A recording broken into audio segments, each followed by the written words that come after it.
kuletea simulizi fupi ya mkali wa komedi Mr. Bean, maarufu kwa jina la Mr. Bean, lakini jina lake halisi ni Rowan Atkinson, aliyezaliwa siku ya tarehe 6 Januari 1955 huko nchini Uingereza.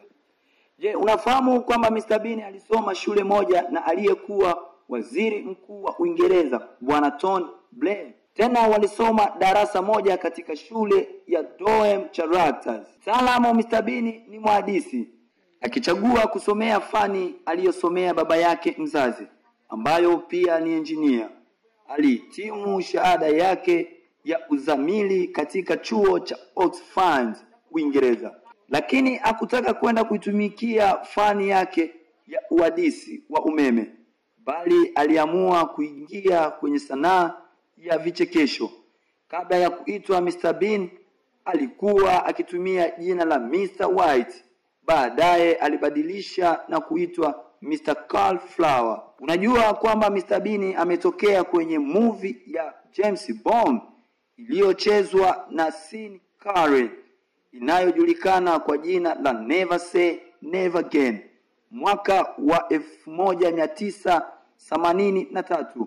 Humo Mr. Bean aliigiza kwa jina la Nigger Smithfield Set. Mwaka wa 2001, Mr. Bean pamoja na familia yake walikuja nchini Kenya wakiwa kwenye ndege aina ya Cessna 200 aircraft iliyokuwa inatoka Ukunda kuelekea Nairobi. Aliyekuwa rubani wa ndege hiyo alipoteza fahamu, ndipo Mr. Bean aliamua kushika usukani kuongoza ndege hiyo hadi pale rubani alipoamka.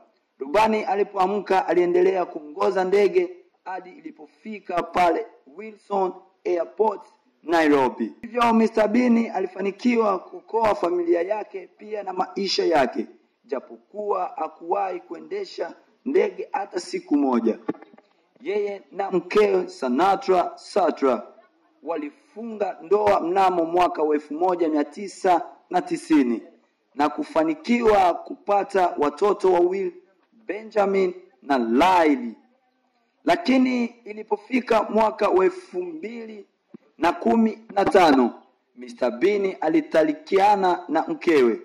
Naam, hayo ndiyo machache kuhusu Rowan Atkinson maarufu kama Mr. Bean kwenye utajiri wa zaidi ya dola za Kimarekani 130. Nishangaza sana ya kwamba Mr. Bean alisoma pamoja na Mr.